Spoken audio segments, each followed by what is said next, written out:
Members, colleagues, I want to give attention to something that's been happening, and I think that when it comes to history, this is important.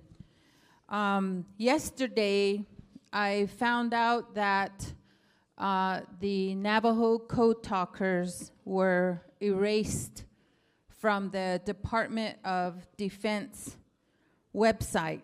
And also within all the articles, and then also within history itself.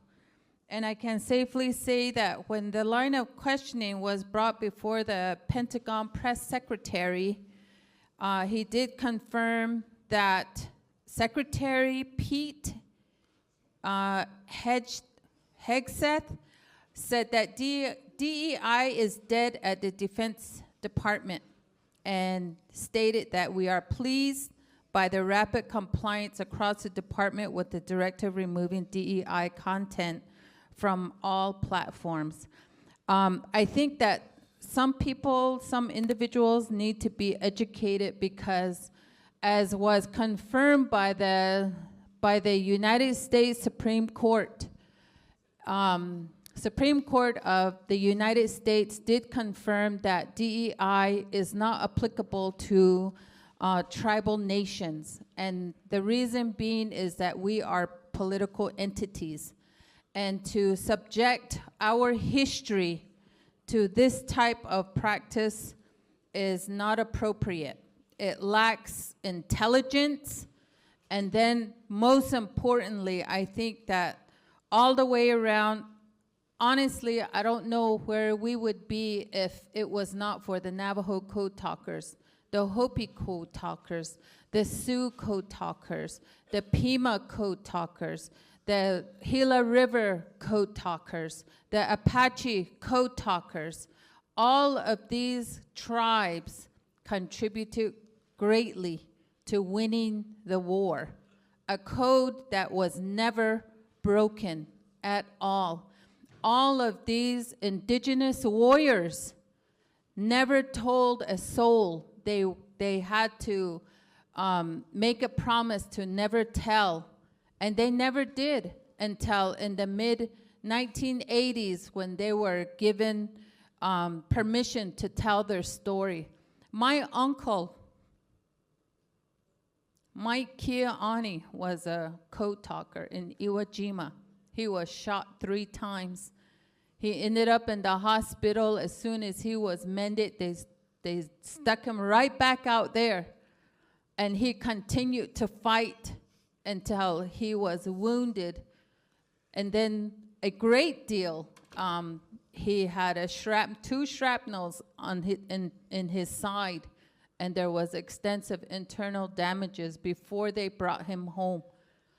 And so as code talkers, my uncle, my relative, today they tell this story of what happened to him. His story did not come out until about 15 to 20 years ago.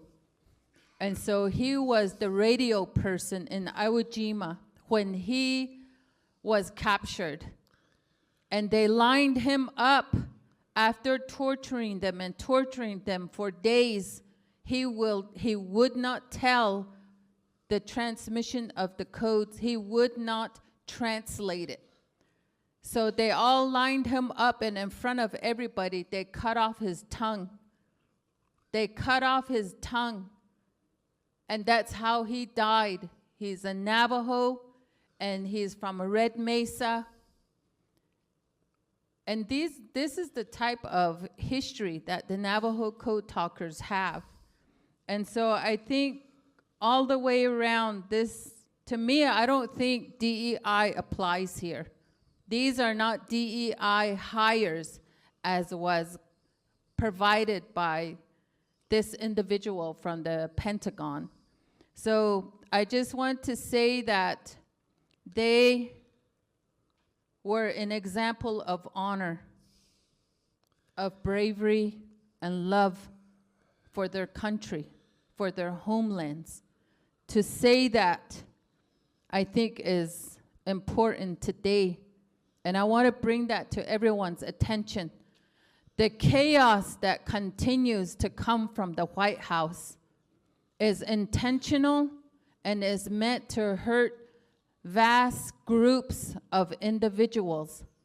But I must say to my constituents, continue to stand fast, continue to have courage, and continue to pray that our leadership is here for all Americans and not just the select few.